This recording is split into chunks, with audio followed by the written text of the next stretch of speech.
Hello everyone, कैसे हैं सभी। उम्मीद करते हैं सब लोग अच्छे से होंगे। तो गाइस, जैसे कि आप सभी को मालूम है कि आज आपका जो राजा महेंद्र प्रताप सिंह यूनिवर्सिटी है उसका बीएड फर्स्ट ईयर का एग्ज़ाम हो चुका है, और जो आपका सब्जेक्ट था चाइल्डहुड एंड ग्रोइंग अप, तो आज का पेपर कैसा रहा है इसके बारे में बात करेंगे। पूरी आंसर की को हम देखेंगे, और ये एग्ज़ाम या ये क्वेश्चंस आपको आगरा यूनिवर्सिटी में बहुत ज़्यादा इंपॉर्टेंट होने वाला है, क्योंकि यही क्वेश्चंस हो सकता है same as it is question आपको आगरा यूनिवर्सिटी में देखने को मिल जाए, क्योंकि ये जो यूनिवर्सिटी है, ये यूनिवर्सिटी पूरा पैटर्न आपका आगरा यूनिवर्सिटी को फॉलो करती है। इसी के साथ गाइस, वीडियो अच्छी लगे तो वीडियो को लाइक करके जाएगा। चैनल पर फर्स्ट टाइम विजिट करें, चैनल को सब्सक्राइब करके बेल आइकन को हिट कर दीजिएगा। बाकी जो अगर आपको ये पीडीएफ चाहिए तो ये पीडीएफ आपको टेलीग्राम चैनल पे अवेलेबल कर दी गई है। सारी चीज़ों का लिंक जो है गाइस वो डिस्क्रिप्शन में दे रखा है। बाकी पेड कोर्स ज्वाइन करने के लिए आप ज्वाइन कर सकते हैं। टेलीग्राम का लिंक और व्हाट्सअप का लिंक जो है हमने डिस्क्रिप्शन में प्रोवाइड कर रखा। तो देखते हैं क्वेश्चन पेपर और क्वेश्चन को सॉल्व करते हैं।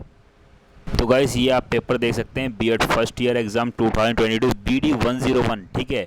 यानी कि पेपर कोड ही वही है, childhood and growing up. Time की बात करते हैं तो इसमें आपको 1 आवर 30 मिनट्स मिले थे। बट गाइस, आगरा यूनिवर्सिटी की बात करता हूँ तो ध्यान रखिएगा, यहाँ पे आपको टाइम जो है 1 आवर 30 मिनट्स मिलेंगे, और आपका जो मार्क्स हैं वो भी आपके 80 मार्क्स रहेगा। लेकिन जो अंतर रहने वाला है इसमें, आपको वो अंतर इतना रहने वाला है कि आपके जो क्वेश्चंस आने वाले हैं वो आपको पूरे 100 क्वेश्चन पूछे जाएंगे, और इस पेपर में आपको 75 क्वेश्चन पूछे गए थे। यानी कि राजा महेंद्र प्रताप यूनिवर्सिटी में 75 क्वेश्चन पूछे गए हैं, ठीक है। तो चलिए गाइस, नीचे इस चीज़ को देख लेते हैं थोड़ा सा। जो इसमें जो दिया हुआ परीक्षार्थियों के लिए निर्देश, प्रश्न पुस्तक को तब तक ना खोलें, वही बात करी गई है। सेकंड पॉइंट को थोड़ा सा देखिएगा, ये आपका एग्जाम पॉइंट से थोड़ा सा इंपॉर्टेंट है। फर्स्ट पुस्तक में 75 प्रश्न हैं। परीक्षा को किन्हीं 50 प्रश्नों को दी गई उम्र उत्तर पत्रिका पर हल करना है। परीक्षार्थी द्वारा 50 से अधिक प्रश्नों को हल करने की स्थिति में प्रथम 50 उत्तरों को ही मूल्यांकन किया गया। यानी यहाँ पे बात करी गई थी, आपको 75 क्वेश्चन दिए गए। 75 में से आपको सिर्फ और सिर्फ 50 क्वेश्चन अटेंड करने हैं,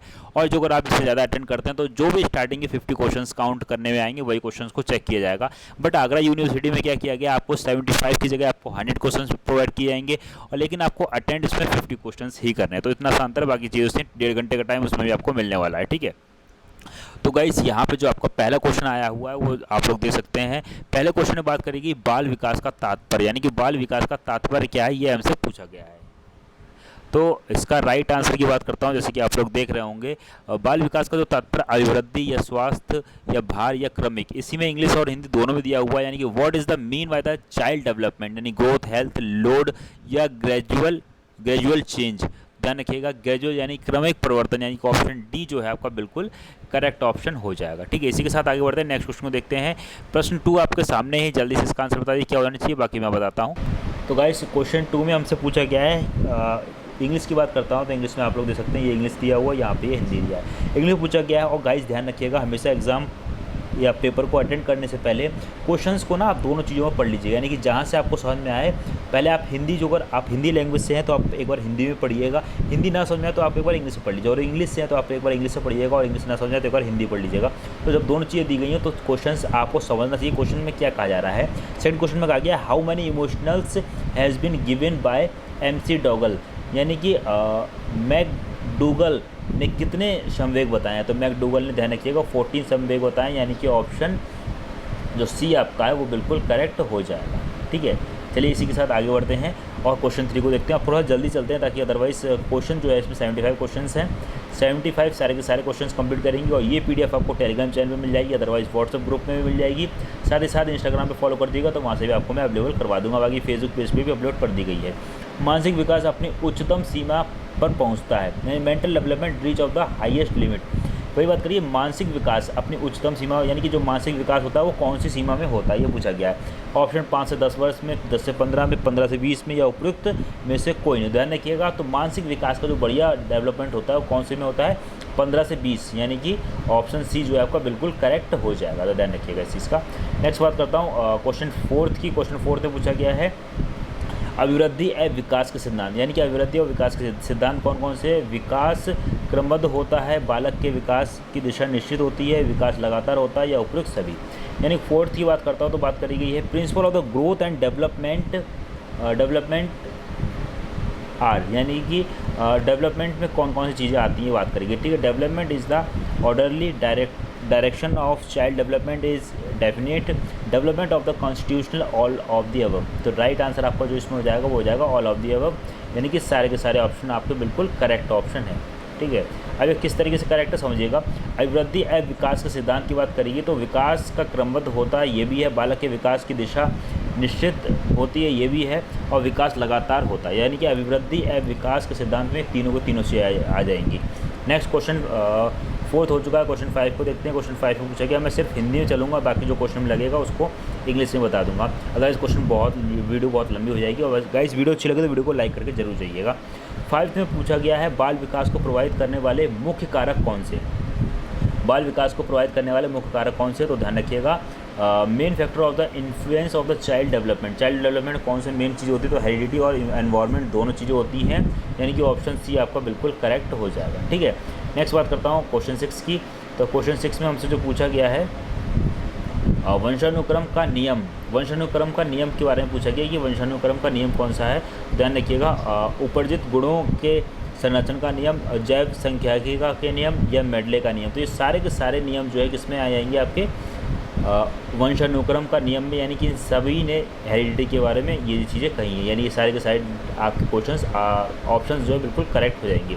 7th की बात करता हूँ। 7th में पूछा गया, सबसे गहन एवं महत्वपूर्ण समाजीकरण होता है। सबसे गहन एवं महत्वपूर्ण समाजीकरण जो है वो आपका कौन सा होता है? तो ध्यान रखिएगा, सबसे गहन और महत्वपूर्ण समाजीकरण जो रहता है हमारा, वो रहता है कौन सा? किशोरावस्था के दौरान, यानी कि यही बात करिए, the most intense and crucially socialization take place during of adolescence. किशोरावस्था को इंग्लिश में एडोलसेंस बोलते हैं, ध्यान रखिएगा। 8th की बात करता हूँ। 8th बात करिए, समाजीकरण में सामाजिक भिन्नता के कारण, समाजीकरण में सामाजिक भिन्नता के कारण कौन कौन से हैं? सामाजिक आर्थिक स्थिति, सांस्कृतिक विविधता या राजनीतिक विविधता या उपयुक्त सभी। तो ये सारी की सारी चीज़ें किसी में आएगी? समाजीकरण के सामाजिक भिन्नता के कारण होते हैं। 9th की बात करता हूँ। तो 9th प्रश्न पूछा गया है, बाल व्यवस्था की मुख्य मनोवैज्ञानिक विशेषता कौन सी है? दूसरों पर निर्भर, धार्मिक, सामूहिक भावना या अनुकरण प्रवृत्ति। ध्यान रखिएगा, राइट और बेस्ट ऑप्शन कौन सा होगा? सामूहिक भावना। कहने का मतलब ये है ग्रुप फ्लुएंसी, यानी कि बाल व्यवस्था, यानी कि जब बाल व्यवस्था की मुख्य मनोवैज्ञानिक विशेषता जो होती है वो कौन सी? ग्रुप। इस टाइम बच्चा क्या रहा है? ग्रुप में रहता है। ठीक है, नेक्स्ट बात करता हूँ 10th की। किसने कहा है किशोरावस्था तनाव और तूफान की अवस्था है? ठीक है, ये कथन जो है किसने दिया? ध्यान रखिएगा, स्टेन हॉल ने ये कथन दिया था, यानी कि ऑप्शन बी जो है आपका बिल्कुल करेक्ट आंसर हो जाएगा, स्टेन हॉल। ठीक है, नेक्स्ट बढ़ते हैं और क्वेश्चन 11th पे आते हैं। क्वेश्चन 11th में क्या पूछा गया? 11th में पूछा गया है, किशोरावस्था की प्रमुख विशेषता, main characteristic of the adolescence. Adolescence जो एज होती है इसकी मेन कैरेक्टरिस्टिक कौन कौन सी होती है, ये हमसे पूछा जा रहा है। शीघ्र शारीरिक वृद्धि में परिवर्तन, बिल्कुल सही जवाब है। कामुकता बिल्कुल सही है। बौद्धिक विकास बिल्कुल सही है। और उपयुक्त सभी। तो यानी कि ये सारे के सारे ऑप्शन आपके बिल्कुल सही हो जाएंगे। यानी पहले ऑप्शन की बात करता हूँ, rapid physically growth and changes बिल्कुल सही है। सेक्सुअलिटी बिल्कुल सही है। और इंटेलेक्चुअल डेवलपमेंट बिल्कुल सही है, यानी कि अबव ऑफ द, यानी कि ये सारी की सारी चीज़ें जो होती है किशोरावस्था या एडोलसेंस में होती है। तो ऑप्शन डी आपका बिल्कुल करेक्ट आंसर हो जाएगा। ठीक है, नेक्स्ट बात करता हूँ 12th की। 12th में पूछा गया है ZPD। तो ध्यान रखिएगा, ZPD की जो फुल फॉर्म होती है गाइस, वो होती है zone of proximate development. Option D correct हो जाएगा। तो 2-3 पढ़ेंगे समझ में आ जाएगा इसको, जोन ऑफ प्रॉक्सिमल डेवलपमेंट। ठीक है, 13th की बात करता हूँ। तो 13th क्वेश्चन में हमसे पूछा गया है मनोसामाजिक विकास का सिद्धांत क्या है, यानी कि who gave the theory of the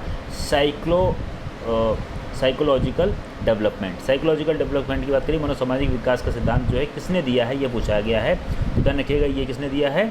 Ericsson ने दिया है, यानी कि ऑप्शन सी जो है बिल्कुल करेक्ट आंसर हो जाएगा। ठीक है, इसी के साथ गाइस आगे बढ़ते हैं और 14th क्वेश्चन को देखते हैं। 14th क्वेश्चन में कहा गया है विविधता का कारण, यानी कॉज ऑफ द डाइवर्सिटी। पहला सामाजिक आर्थिक, दूसरा धर्म और जाति, तीसरा भाषा, उपयुक्त सभी। तो ध्यान रखिएगा, ये सारे के सारे ऑप्शन आपके बिल्कुल ठीक हो जाएंगे, यानी कि ऑप्शन डी बिल्कुल करेक्ट हो जाएगा।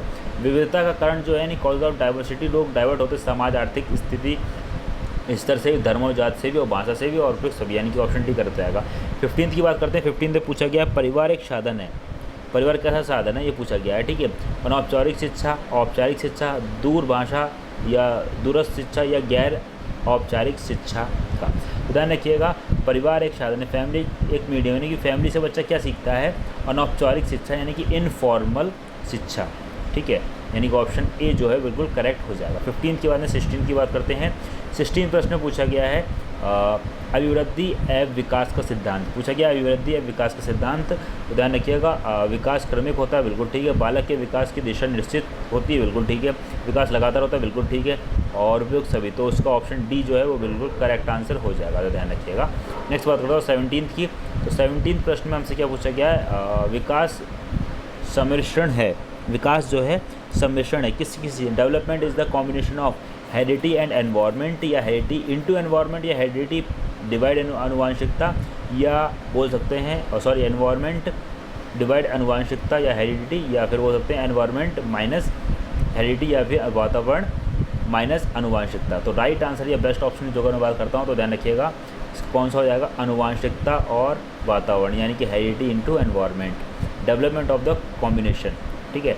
Option B correct answer. 18 की बात करते हैं। 18 में पूछा गया निम्न में से कौन सी परवरिश शैली है, अधिकारवादी, सत्तावादी, बेपरवाह, या उपरोक्त सभी। यानी कि सारी की सारी परिवारवादी है, यानी कि जो पेरेंट्स होते हैं किस किस तरीके से होते हैं, यानी कि अथॉरिटेटिव भी होते हैं, अथॉरिटेरियन भी होते हैं, और नेग्लेक्टफुल भी होते हैं, यानी कि अधिकारवादी भी होते हैं, सत्तावादी भी होते हैं, और बेपरवाह भी होते हैं। तो ये सारे के सारे तरह तरीके के पेरेंट्स होते हैं, बात करी गई है, तो ऑप्शन डी करेक्ट हो जाएगा। 19 की बात करता हूँ। 19 में पूछा गया है संरक्षण का गुण पियाजे की किस अवस्था में संबंधित है। संरक्षण का गुण जो है पियाजे की किस अवस्था में संरक्षित है, ध्यान रखिएगा, तो मूर्त सक्रिय अवस्था में, यानी कि ऑप्शन जो सी आपका है वो बिल्कुल करेक्ट आंसर हो जाएगा, ठीक है। नेक्स्ट बात करता हूँ 20 की। 20 प्रश्न पूछा गया है शिक्षक मानसिक स्वास्थ्य को उन्नत कर सकता है, यानी कि मेंटल हेल्थ की बात करी गई है, ठीक है। तो संप्रेषण द्वारा या अभिप्रेषण द्वारा, या दोनों, तो ये दोनों के द्वारा करता है, यानी शिक्षक जो मानसिक स्वास्थ्य के उच्चतर करता है किसके, दोनों द्वारा करता है, यानी कि संप्रेषण द्वारा और अभिप्रेषण, यानी कम्युनिकेशन एंड मोटिवेशन, दोनों तरीके से टीचर जो है बच्चों को मेंटली प्रिपेयर करता है, ठीक है। 21 की बात करते हैं। 21 में पूछा गया किशोरों की शिक्षा के लिए आवश्यक है, क्या चीज़ किशोरों के लिए आवश्यक है, या बोल सकते हैं एडोलसेंस में पूछी गई है कि क्या चीज़ आवश्यक है किशोरों के लिए, यौन शिक्षा, ठीक है, सदाचार शिक्षा, नैतिक शिक्षा, या आदर्श शिक्षा, ठीक है। तो किशोरों की शिक्षा के लिए आवश्यक है, तो क्या चीज़ आवश्यक है, इसके लिए हमसे पूछा गया है, तो ध्यान रखिएगा राइट आंसर जो है आपका वो ऑप्शन ए हो जाएगा, यानी कि यौन शिक्षा। It is the necessary for the पूछा गया it is the necessary for the education of the adolescence, तो एडोलसेंस में सेक्स एजुकेशन जो है ये कंपलसरी होनी चाहिए, ठीक है। तो ऑप्शन 21 का ए हो जाएगा। किशोरों के लिए शिक्षा के लिए आवश्यक है, सबसे ज़्यादा आवश्यक क्या चीज़ है, सबसे ज़्यादा यौन शिक्षा आवश्यक है। नेक्स्ट बात करो 22 प्रश्न पूछा गया है बालक का मानसिक स्वास्थ्य निर्भर करता है, मानसिक स्वास्थ्य जो किस पर निर्भर करता है, विद्यालय पर, परिवार, समुदाय, उपयुक्त सभी। तो ध्यान रखिएगा जो स्वास्थ्य है वो सभी चीज़ों पर डिपेंड करता है, ठीक है। तो राइट आंसर जो है आपका कौन सा आएगा, उपयुक्त सभी, यानी कि स्कूल पे भी डिपेंड करता है, ठीक है, फैमिली पे भी, और कम्युनिकेशन भी, और इन सब पे भी। तो ऑप्शन डी आपका बिल्कुल करेक्ट हो जाएगा। नेक्स्ट बात करता हूँ और 23 की कि इमोशन शब्द की उत्पत्ति लैटिन भाषा के इमोवियर शब्द से हुई है, जिसका अर्थ क्या होता है, तो इसका अर्थ जो होता है वो होता है आपका क्या, भाव विभोर होना, भाव विभोर होना। अब इसको थोड़ा समझिएगा, यही क्वेश्चन जो अगर आपने इंग्लिश से पढ़ा तो चीज़ों को और आराम से क्वेश्चन सही कर दीजिए। जिस कैंडिडेट ने क्वेश्चन की बात करी है तो ये बी वाला ऑप्शन इसने गलत कर दिया है, इसका भाव विभोर होना चाहिए। क्वेश्चन में कहा गया था the word emotion oriented from Latin word emovere which means, इसका मतलब क्या होता है, टू बी स्केयर्ड, डरा हुआ, टू बी एक्साइटेड, उत्तेजित होना, टू बी इमोशनल यानी कि भाव विभोर यानी कि इमोशनली अटैचमेंट होना है, और टू बी हैप्पी। तो जाहिर बात है जब इमोशन की बात करेगी तो इमोशनल अटैचमेंट की बात होगी, यानी कि ऑप्शन सी जो है वो करेक्ट होगा, ठीक है। और उत्तेजना थोड़ा ना हो जाएगा, इमोशन का मतलब उत्तेजना थोड़ा ना हो जाएगा, तो यानी जाहिर सी बात है कि ऑप्शन सी जो है वो करेक्ट होगा, यानी कि भाव विभोर होना, ठीक है। नेक्स्ट बात करना 24 क्वेश्चन की। 24 क्वेश्चन में हमसे पूछा गया है सबसे गहन और महत्वपूर्ण समाजीकरण होना, सबसे गहन और महत्वपूर्ण समाजीकरण होना यह पूछा गया है हमसे, ठीक है। तो इसका राइट आंसर कौन सा आएगा, किशोरावस्था के दौरान, किसके दौरान, किशोरावस्था के दौरान सबसे गहन और महत्वपूर्ण समाजीकरण होना, the most intense and crucial socialisation place, ठीक है, यानी कि ऑप्शन बी किशोरावस्था के दौरान। नेक्स्ट बात करें 25 क्वेश्चन की। 25 क्वेश्चन में पूछा गया है समानुभूति की क्षमता में कमी व्यवहार को देती है, समानुभूति की क्षमता में कमी व्यवहार को कर देती है, यानी किस चीज़ की कमी व्यवहार को कर देती है, तो असामयिकता, ठीक है, असामाजिक, एंटी सोशल, असामाजिक, ठीक है, तो ऑप्शन ए करेक्ट हो जाएगा। नेक्स्ट बात करता हूँ, समाजीकरण में भिन्नता पाई जाती है। समाजीकरण में भिन्नता किस तरीके से, आर्थिक, सांस्कृतिक, राजनीतिक या सभी, तो हर तरीके की भिन्नता पाई जाती है। ऑप्शन डी जो है वो बिल्कुल करेक्ट हो जाएगा, ठीक है। इसी के साथ आगे बढ़ते हैं, 27 को देखता हूँ, और 27 प्रश्न पूछा गया, वाइगोत्स्की ने निम्न में से कौन सी स्पीच बताई है, इनमें से कौन सी स्पीच जो है वाइगोत्स्की की है, social speech, private speech, sociolect, inter speech या उपयुक्त सभी। तो ये सारी की सारी स्पीच जो है किसने दी है, मैं कह सकता हूँ वाइगोत्स्की ने दी है, ठीक है, तो यानी ऑप्शन डी बिल्कुल करेक्ट हो जाएगा। देन बात करता हूँ मैं 28 प्रश्न की। 28 प्रश्न पूछा गया है, एडजस्टमेंट डिसऑर्डर होता है, एडजस्टमेंट डिसऑर्डर जो है वो किस चीज़ में होता है, ये पूछा है, पारिवारिक समस्याओं से, स्वास्थ्यगत समस्याओं से, आर्थिक समस्याओं से, उपयुक्त सभी। तो राइट आंसर आपका इसमें कौन सा आएगा, ऑप्शन डी उपयुक्त सभी, ठीक है। नेक्स्ट 29 की बात करता हूँ, तो 29 क्वेश्चन में पूछा गया है, दी ओरिजिन ऑफ स्पेसीज़ के लेखक कौन है। 1859 में पूछी गई थी द ओरिजिन ऑफ स्पेसीज़, तो इसके जो हैं वो कौन है, इसका राइट आंसर या बेस्ट ऑप्शन कौन सा आएगा, ऑप्शन सी डार्विन जो है वो इसका राइट आंसर हो जाएगा। कौन, डार्विन। तो दी ओरिजिन ऑफ स्पेसीज़ के लेखक कौन है, डार्विन। 30 की बात करता हूँ, वृद्धि एवं विकास दर्शाता है, वृद्धि और जो विकास जो है वो क्या चीज़ दर्शाता है, तो परिपक्वता एवं अधिगम, जो बोल सकते हैं मैच्योरिटी एंड लर्निंग, ठीक है। नेक्स्ट बात करता हूँ 31 की, शैशवावस्था होती है। शैशवावस्था की बात करी गई तो 5 वर्ष तक, 12 वर्ष तक, 21 वर्ष तक या कोई नहीं। तो शैशवावस्था जो अगर बात करता हूँ सबसे पहले जो होती है वो बालावस्था होती है, ठीक है, जो इन्फेंट को बोलते हैं, यानी कि बचपन से लेकर 2 साल तक की बोली जाती है, 2 साल से बात करते हैं, यानी 5 वर्ष तक की बात करी है। और ऑप्शन के अकॉर्डिंग अगर देखते हैं तो शैशवावस्था बिल्कुल राइट आंसर इसमें हो जाएगा। तो 31 की जो अगर मैं बात करता हूँ तो ऑप्शन 5 वर्ष तक शैशवावस्था की बात करी गई है, ठीक है, तो 5 वर्ष तक की बात करी गई है, तो इसमें कंफर्म नहीं हो पा रहा है, तो इस वजह से हम इसको नहीं लगाएंगे। और इसमें एक ऑप्शन और भी आ रहा है, कोई नहीं, तो बेस्ट ऑप्शन जो अगर मेरे अकॉर्डिंग लगता है तो ऑप्शन डी लगाना बेस्ट ऑप्शन रहेगा। बाकी 5 वर्ष लगा सकते हैं, बट यहाँ पे ऑप्शन के अकॉर्डिंग जो बेस्ट प्रीफर हो रहा है वो आपका डी ऑप्शन हो रहा है। तो शैशवावस्था होती है वैसे तो 5 वर्ष से लेकर, ठीक है, आपकी ये जाती है 12 वर्ष तक, ठीक है। तो शैशवावस्था जो होती है इन्होंने पूछा है, इन्होंने कह दिया 5 वर्ष तक, ठीक है। तो बाल्यावस्था, शैशवावस्था, देन किशोरावस्था, देन वृद्धावस्था, तो 4 अवस्थाएँ रहती हैं। तो इसमें भी जो आपकी रहती है बाल्यावस्था, इसमें भी अलग अलग रहता है। तो यहाँ पे 5 वर्ष तक की बात करिए तो बेस्ट ऑप्शन इसमें कोई नहीं रहेगा, 31 का डी ऑप्शन। 32 की बात करता हूँ तो क्रोध सहायक है, झगड़ा पैदा करने में, व्यवहार में परिवर्तन लाने में, प्यार में या दुख में।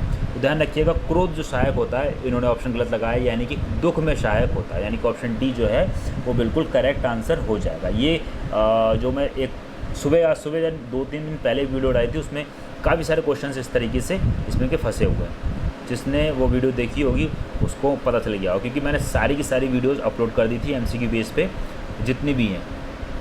33 की बात करते हैं। 33 में पूछा गया है, नैतिक विकास को कौन से कारक प्रभावित करते हैं। नैतिक विकास से कौन से कारक प्रभावित करते हैं, स्वास्थ्य, पारिवारिक या परिवार का प्रभाव, या सामूहिक का प्रभाव, या उपयुक्त सभी। तो ये सारे के सारी चीज़ें प्रभाव डालती हैं।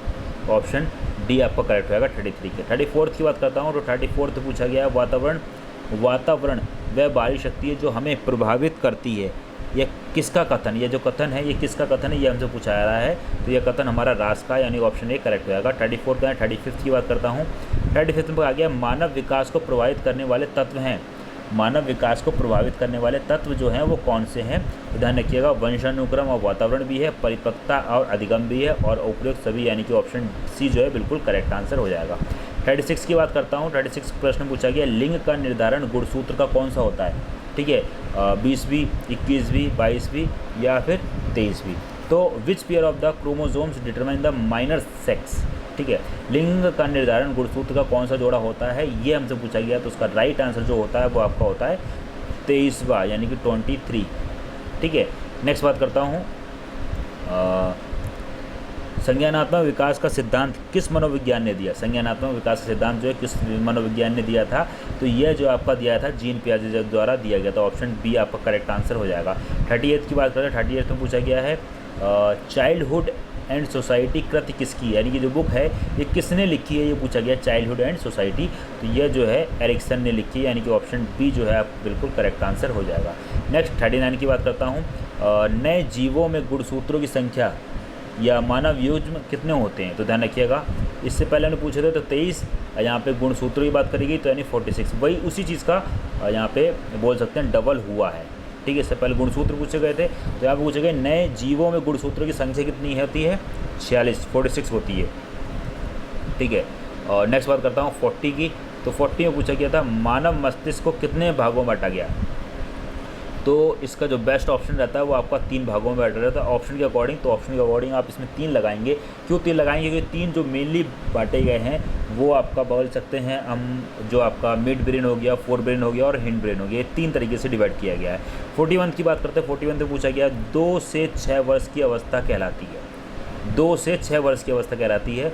तो ऑप्शन के अकॉर्डिंग जो अगर देखूँ मैं इसमें, तो आपका पूर्व बाल्यावस्था हो जाएगी। 2 से 6 वर्ष की बात करी गई है।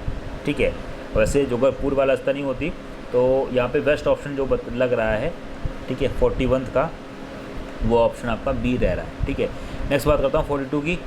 भारतीय प्रजातंत्र किशोरों को नहीं प्रदान करना चाहिए। भारतीय प्रजातंत्र किशोरों को नहीं प्रदान करता है, किसको प्रदान नहीं करता है यह पूछा गया है। ठीक है, तो क्या चीज़ भारतीय प्रजातंत्र किशोर यानी कि जो किशोर होते हैं उनको, किशोर जो यानी कि जो एडोलसेंस बच्चे होते हैं उनको क्या चीज़ नहीं दिया थी?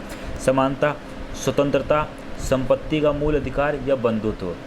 तो इन सारे चीज़ों को और ऑप्शन के अकॉर्डिंग जो अगर हम देखें, संपत्ति का मूल अधिकार, फंडामेंटल राइट ऑफ प्रॉपर्टी, तो ऑप्शन सी भी हो सकता है और ऑप्शन बी भी हो सकता है। ठीक है, क्योंकि जब किशोर उस टाइम पे उनके पास कोई परिपक्व नहीं होते, तो इसमें ऑप्शन बी और सी दोनों में से कोई सा भी हो सकता है, बट कंफर्म नहीं हो तो इस वजह से बी और सी दोनों पर रखिएगा। बट मोस्ट प्रॉब्ली जो अगर देखा जाए तो मेरे अकॉर्डिंग तो ऑप्शन सी होना चाहिए, संपत्ति का मूल अधिकार।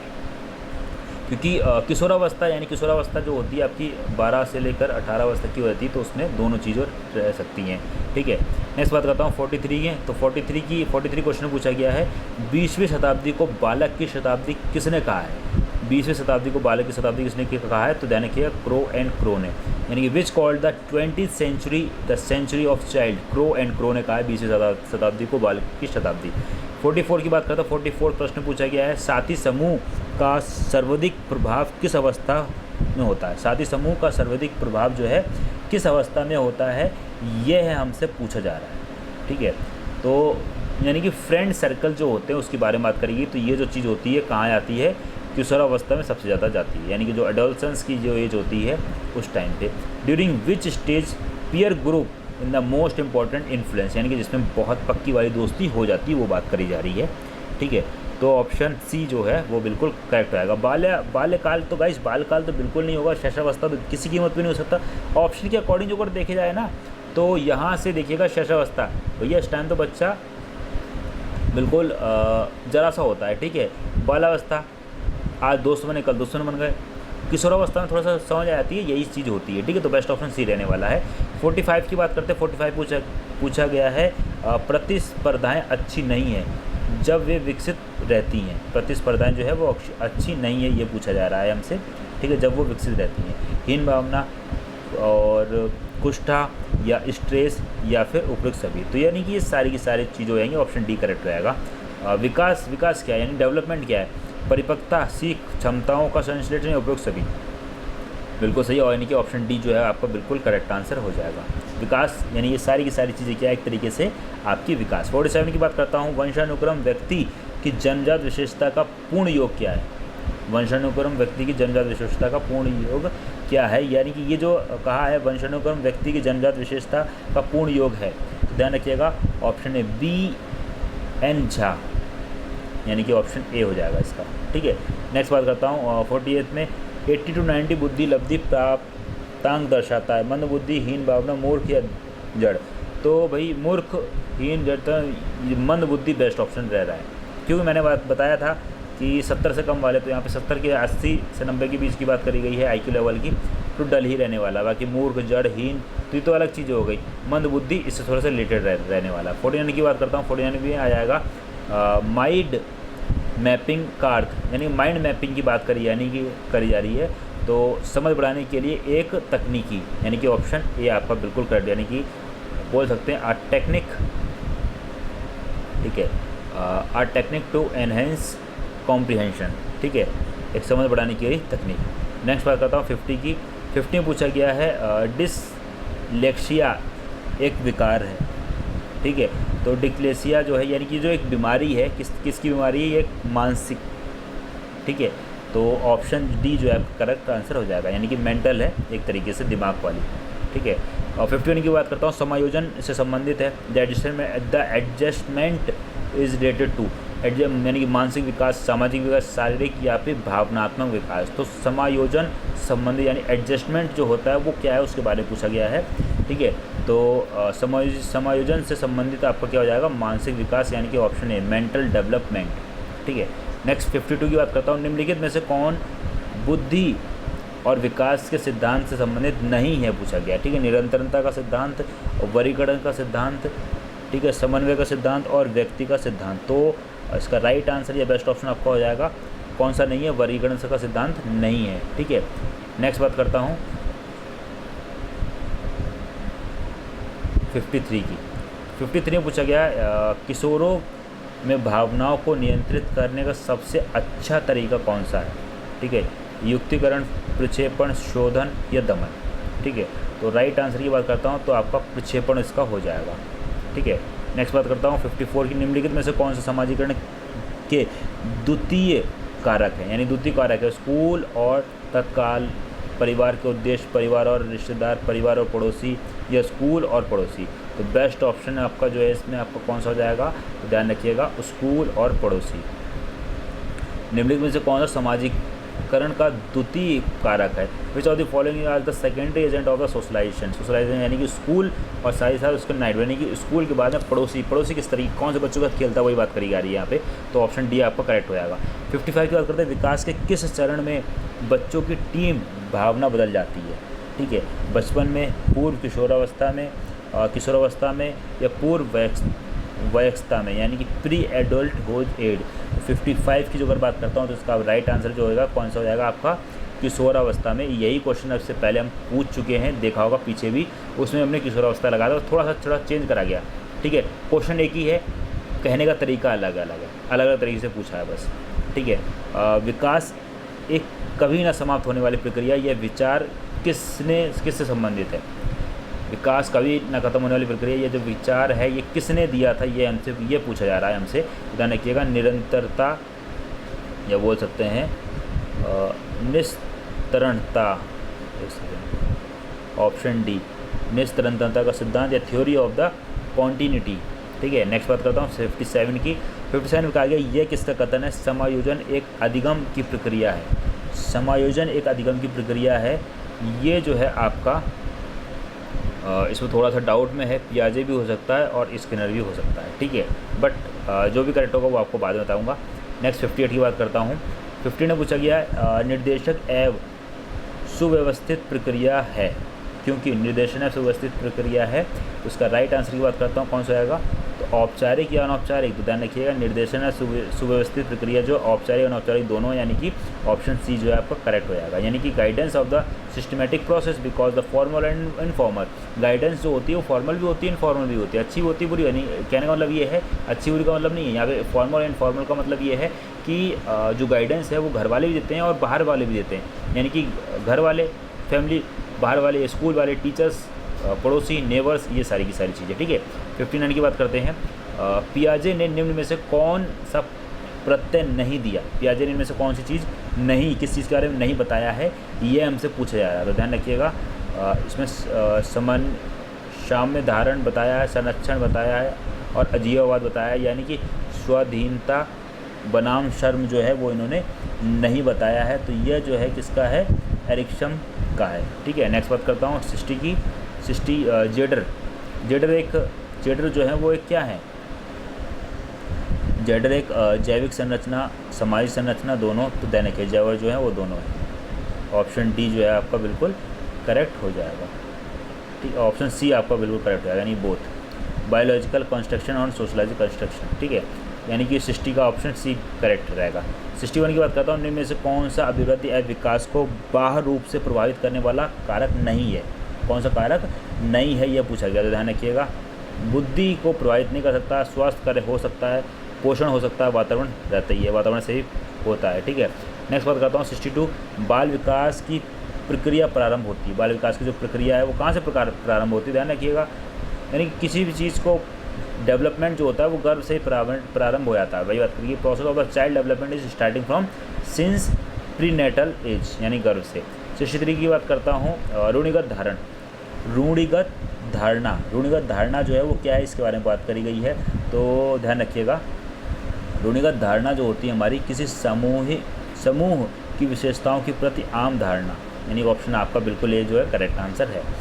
64 की बात करूँ, स्कीमा क्या है, स्कीमा इज़, तो स्कीमा जो आपका है वो आपका ध्यान रखिएगा विचारों का पैटर्न या pattern of the thoughts, option A correct हो जाएगा। 65 की बात करो, नैतिक विकास का सिद्धांत किसने दिया, तो नैतिक विकास का जो सिद्धांत था वो गाइस ध्यान रखिएगा कोहलबर्ग ने दिया था, ठीक है। और एरिक्सन ने विकास के कितने सिद्धांत बताए हैं या कितने स्तर बताए हैं, ये हमसे पूछा रहा है, तो ध्यान रखिए इन्होंने 8 स्तर बताएं, ऑप्शन बी जो है आपका बिल्कुल करेक्ट हो जाएगा। बात करता हूँ सामाजिक सांस्कृतिक विकास का सिद्धांत किसने दिया था, सामाजिक सांस्कृतिक विकास का सिद्धांत जो है हमारे वाइगोत्स्की ने दिया था, ऑप्शन डी आपका बिल्कुल करेक्ट आंसर हो जाएगा। 68 की बात करता हूँ, प्रत्यय निर्माण की प्रक्रिया, प्रत्यय निरीक्षण, तुलना, पृथक्करण, यानी कि ये सारी की सारी चीज़ें क्या है आपकी प्रत्यय निर्माण की प्रक्रिया है, यानी कि ऑप्शन डी जो है आपका बिल्कुल करेक्ट आंसर हो जाएगा, ठीक है।